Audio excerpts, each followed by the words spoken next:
How are you enjoying the onset of dictatorship in India? Are you enjoying it?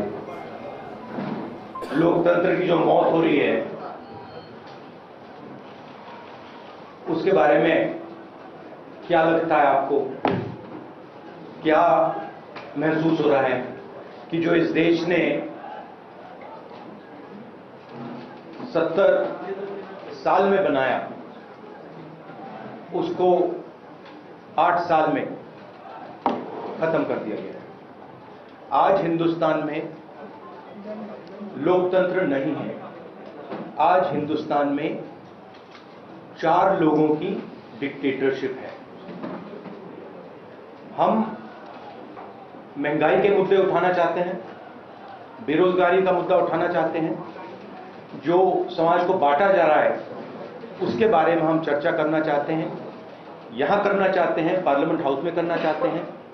हमें ना बोलने दिया जाता है, पार्लियामेंट हाउस में हमें डिबेट नहीं करी जाती, अलाउ करी जाती है, हमें अरेस्ट किया जाता है। ये आज हिंदुस्तान की हालत है। आप सवाल पूछिए।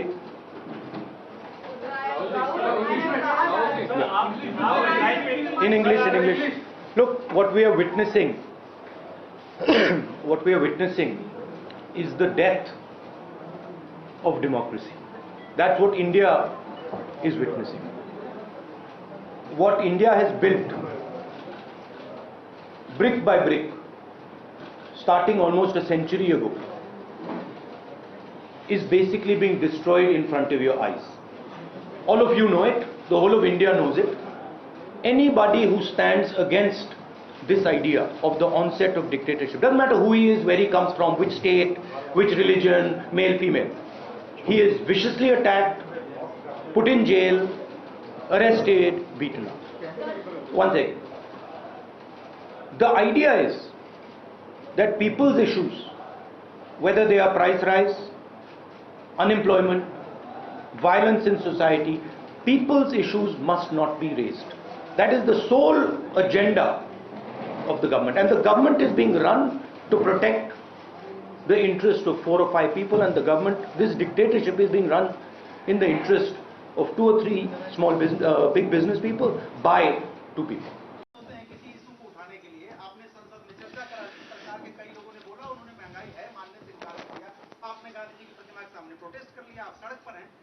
क्या वजह आपको लगती है कि सरकार प्रेशराइज नहीं हुई, सरकार के ऊपर दबाव नहीं बन रहा है? क्या इसलिए कि वो चुनाव जीत जाते हैं? क्या इसलिए कि जनमत उनके साथ है? क्यों प्रेशर नहीं पड़ रहा है? करेक्टिव मेजर्स क्यों नहीं ले रही गवर्नमेंट? जैसे मैंने पहले कहा, जो ऑपोजिशन डेमोक्रेसी में, लोकतंत्र में लड़ती है, वो इंस्टीट्यूशंस के बल पे लड़ती है। मतलब जो देश का लीगल स्ट्रक्चर होता है, जुडिशियल स्ट्रक्चर होता है, जो देश का इलेक्टोरल स्ट्रक्चर होता है, जो देश की मीडिया होती है, उसके बल पर ऑपोजिशन खड़ी होती है। वो सब जो इंस्टीट्यूशंस हैं, वो सब के सब सरकार को पूरा सपोर्ट दे रहे हैं। क्यों? क्योंकि सरकार ने अपने लोग इंस्टीट्यूशंस के अंदर बैठा रखे हैं। हिंदुस्तान का आज हर इंस्टीट्यूशन इंडिपेंडेंट नहीं है। हिंदुस्तान का हर इंस्टीट्यूशन आज आरएसएस के कंट्रोल में है। आरएसएस का एक व्यक्ति हर इंस्टीट्यूशन में बैठा है। तो हम एक राजनीतिक पार्टी से नहीं लड़ रहे हैं, हम हिंदुस्तान के पूरे इंफ्रास्ट्रक्चर के खिलाफ लड़ रहे हैं। जब हमारी सरकार होती थी, इंफ्रास्ट्रक्चर न्यूट्रल रहता था, हम इंफ्रास्ट्रक्चर को कंट्रोल नहीं करते थे। 2 राजनीतिक पार्टियों की लड़ाई होती थी, 3 राजनीतिक पार्टियों की लड़ाई होती है। आज इंफ्रास्ट्रक्चर सरकार का पूरा एक पार्टी के साथ है। फाइनेंशियल इंफ्रास्ट्रक्चर उनके साथ है। अगर कोई दूसरी पॉलिटिकल पार्टी को सपोर्ट करना चाहे, उस पर ईडी लगा दी जाती है, सीबीआई लगा दी जाती है, धमकाया जाता है, डराया जाता है।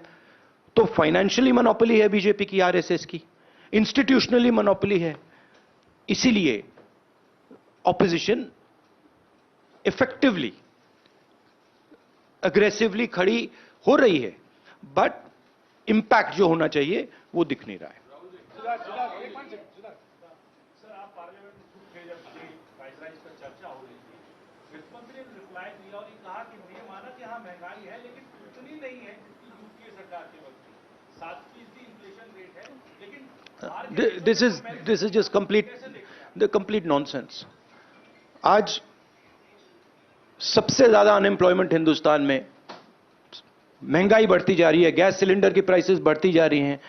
पता नहीं, शायद मतलब फाइनेंस मिनिस्टर को मतलब ये आंकड़े दिख ही नहीं रहे हैं, या उनको बताया गया है कि बस बोलते जाइए, बट ये रियलिटी नहीं है। आप किसी भी कस्बे में चले जाइए, किसी भी गांव में चले जाइए, किसी भी शहर में चले जाइए, पूछिए महंगाई की क्या हालत है, आपको बताएंगे कि सबसे ज्यादा आज महंगाई है। तो देखिए, रियलिटी एक है और परसेप्शन एक बनाया जाता है, ठीक है। कहते हैं स्टार्टअप इंडिया, ठीक है, पूरा ट्रांसफॉर्मेशन कर दिया। आप मुझे दिखाओ स्टार्टअप इंडिया है कहां? स्टार्टअप इंडिया लोगों को फायर कर रहा है, निकाल रही है स्टार्टअप्स, लोगों को सड़क पे फेंक रही हैं। कोविड में हिंदुस्तान में कोई नहीं मरा। हेल्थ मिनिस्टर आपको कहेंगे कि हिंदुस्तान का परफॉर्मेंस दुनिया के सब देशों से बेहतर था। यूएन आपको कह रहा है कि 5 million people have died, Hindustan की सरकार कह रही है नहीं वो झूठ बोल रहे हैं। गुजरात में आप जाएंगे, वहां पे मतलब लाशों के ढेर लग गए थे। गंगा में आपने देखा लाखों लोग मरे, मगर नहीं, हिंदुस्तान की सरकार कहती है यह सच्चाई नहीं है। बेरोजगारी बढ़ती जा रही है, हिंदुस्तान की सरकार कहती है सच्चाई नहीं है। महंगाई बढ़ती जा रही है, हिंदुस्तान की सरकार, उनकी जो फाइनेंस मिनिस्टर हैं, कहते हैं नहीं। पूरा कम्युनिकेशन स्ट्रक्चर उनके हाथ में।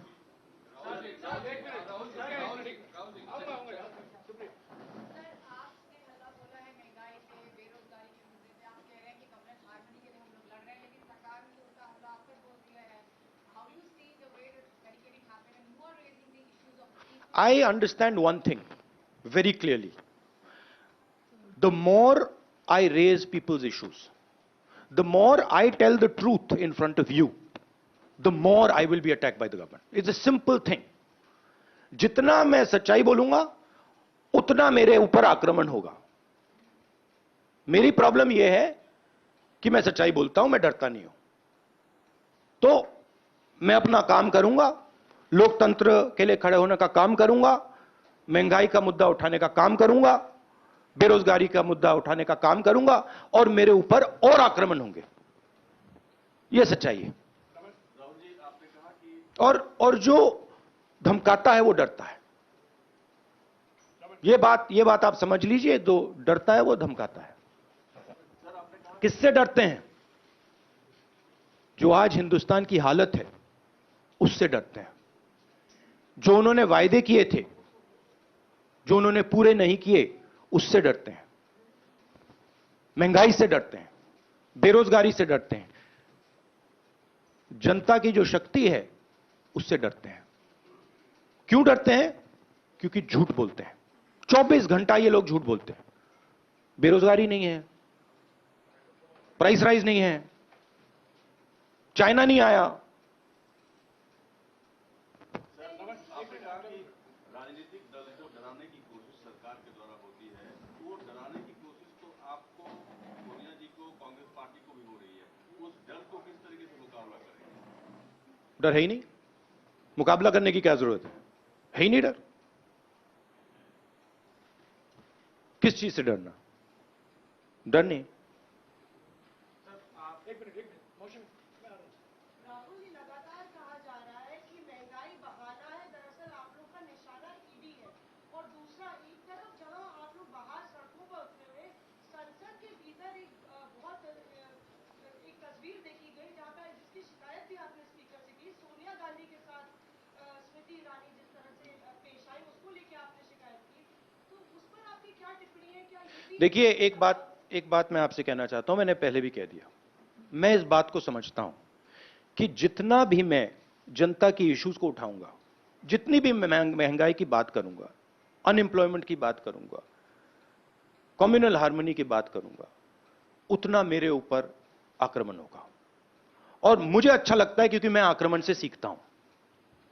तो जितना भी ये मेरे ऊपर आक्रमण करेंगे, मुझे फायदा होता है। I get great Joy when my political opponents attack me. They are not able to understand this. I get great happiness. अंदर से मुझे बहुत खुशी होती है। क्यों? क्योंकि मुझे अपने जो आइडियाज हैं, अपनी जो सोच है, अपनी जो विचारधारा है, वो और समझ आती है। मुझे बैटलफील्ड जो है वो और समझ आती है। लड़ाई क्यों हो रही है मुझे वो समझ आता है, और उससे मुझे बहुत बहुत खुशी होती है। आप एक काम कीजिए, अगर आपको मौका मिले, जो ईडी ऑफिसर्स ने मुझे इंटेरोगेट किया उनसे आप जाके बात कीजिए, वो आपको बता देंगे क्या हुआ उस कमरे में। आईएनएस न्यूज एजेंसी से मेरा सवाल है कि आखिर क्या मजबूरियां कांग्रेस पार्टी के सामने हैं कि आपको हर चीज पर साबित करना पड़ रहा है, चाहे वो झंडे को लेकर हो, महंगाई को लेकर हो, या कोई भी अन्य मुद्दा हो। कांग्रेस पार्टी को जनता के सामने ऐसा क्या मजबूरियां? कांग्रेस पार्टी को नहीं, हिंदुस्तान में कोई भी व्यक्ति किसी भी पार्टी का, non political, political, film star, कोई भी अगर सरकार के खिलाफ कुछ बोलता है, उस पे हिंदुस्तान के सारे इंस्टीट्यूशन का वजन पड़ जाता है। यह कांग्रेस पार्टी की बात नहीं है। मैंने जो यहां शुरुआत की, और देश को शायद यह समझ नहीं आ रही है और आएगी बात, लोकतंत्र आज हिंदुस्तान में नहीं है, खत्म हो गया है। Democracy is now a memory in India, it is nothing more, and there are consequences to this. You will see there are going to be devastating consequences to this, because the people of India are not just going to keep quiet. Rahul ji, Mausami ने जो सवाल पूछा था, पहला सवाल वही मैं दोहराना चाहता हूँ। आपके political opponents mainly multiple BJP leaders का नहीं, उसका जवाब नहीं आया था सर। किसका नहीं जवाब है? मल्टीपल बीजेपी लीडर्स का आरोप है कि महंगाई सिर्फ बहाना है, क्योंकि आपसे और मिसेस गांधी से ईडी क्वेश्चनिंग कर रही है, इसलिए आप लोग इतना बड़ा हुआ है। नहीं, question all you want, question all you want, right? There is absolutely nothing there, everybody knows it. So question all you want. My job is to resist the idea of the RSS. That's my job, and I'm going to do it. The more I do it, the more I will be attacked, the harder I will be attacked. I am happy, attack me. Rahul ji, आपने कहा आप हर तरह के attack के लिए तैयार हैं। अभी हम जब रिपोर्टिंग कर रहे थे तो आपके कार्यकर्ता आपसे एक बात कर रहे हैं कि आप एक बार फिर राष्ट्रीय अध्यक्ष की कुर्सी बना पा जाए। देखिए, ये प्रेस कॉन्फ्रेंस आप डिस्ट्रैक्ट करने की कोशिश मत कीजिए, ठीक है? सीधी सी बात है। ये प्रेस कॉन्फ्रेंस महंगाई, बेरोजगारी और देश में जो आज हालत है उसके बारे में है। तो अब उसके बारे में बात करते हैं, क्योंकि वो हिंदुस्तान की जनता के लिए सबसे जरूरी मुद्दा है। विक्रांत सर, सोनिया गांधी ने कहा कि मैं इंदिरा गांधी की बहू हूं, किसी से नहीं डरती। आपने कहा कि मैं नरेंद्र मोदी से नहीं डरता। तो क्या नरेंद्र मोदी आप लोगों को डरा रहे हैं? कोई तरीका आपको? मैंने आपको बोला डर नहीं है। क्या डरा रहे हैं? वो डराने की कोशिश करें, करते जाएंगे, कोई फर्क नहीं पड़ता। एक व्यक्ति सवाल पूछेंगे प्लीज। नहीं, देखिए, ये एक बात समझिए, ये गांधी परिवार पे अटैक क्यों करते हैं? ये गांधी परिवार पे इसलिए अटैक करते हैं क्योंकि हम एक विचारधारा के लिए लड़ते हैं, और हमारे जैसे देश में करोड़ों लोग हैं। हम लोकतंत्र के लिए लड़ते हैं, हम कम्युनल हार्मनी के लिए लड़ते हैं, और सालों से लड़ रहे हैं। यह सिर्फ मैंने नहीं किया, सालों से हो रहा है। जान दी है मेरे परिवार ने। यह हमारी जिम्मेदारी है, रिस्पॉन्सिबिलिटी है, जो भी आप कहना चाहो, क्योंकि हम इन विचारधाराओं के लिए लड़ते हैं। जब हिंदुस्तान को बांटा जाता है, हिंदू मुसलमान को लड़ाया जाता है, हमें दर्द होता है। जब किसी को दलित कह के मारा जाता है, पीटा जाता है, हमें दर्द होता है। जब किसी महिला को पीटा जाता है, हमें दर्द होता है। इसीलिए हम लड़ते हैं। ये एक परिवार नहीं है, ये एक विचारधारा है। मैं गुजारिश करूंगा एक एक करके सवाल पूछिए, सबको मौका दिया जाएगा। राहुल जी यहाँ बैठे हुए हैं, सबके सवाल देंगे और इनके सामने कोई टेलीप्रॉम्प्टर भी नहीं है। हाँ Samia.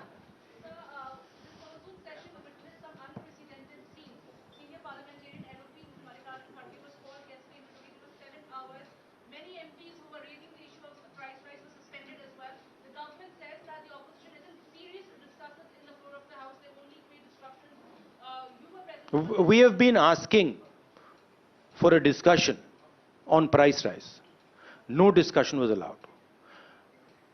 Practically no discussion is allowed in Parliament. The Chinese troops came into India, they occupy India, no discussion is allowed. Unemployment we want to raise, no discussion is allowed. Price rise, no discussion. Agnipath, no discussion. No discussion is allowed. It is much more beneficial for us to have discussion in Parliament. We demolish the government every single time we have a discussion in Parliament. Right? 1 second, please let me speak. Right? We demolish the government every single time we have a discussion. You're aware of it. They don't want a discussion. They can't face a discussion.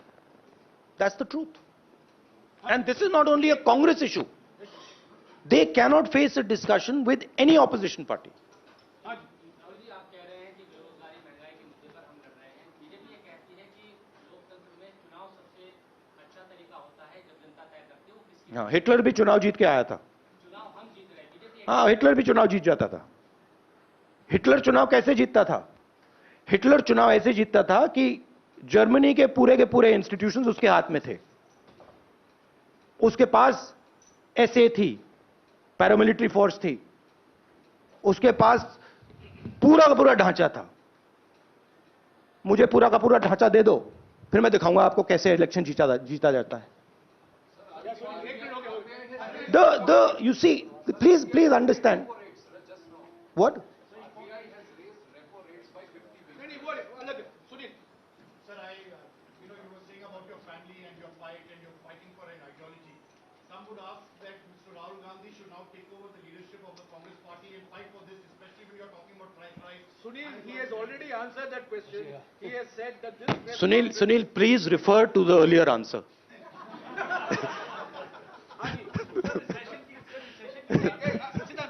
I will please refer to that one. It is there. You can look at the video. First round में सबको मौका देना। You can look at the video nicely, and it's all there. No supplementary please. हाँ please.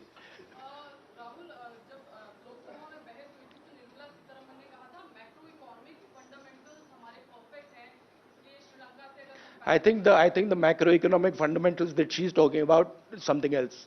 I don't think the finance minister has any understanding of what is going on in the economy of India. Zero understanding, right? She is there as a mouthpiece. She has absolutely no understanding. If she had understanding, we would not be in the situation we're in, right?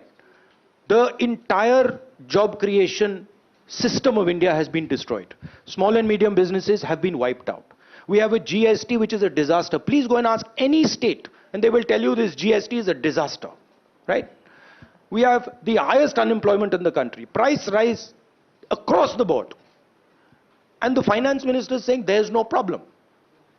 Fine.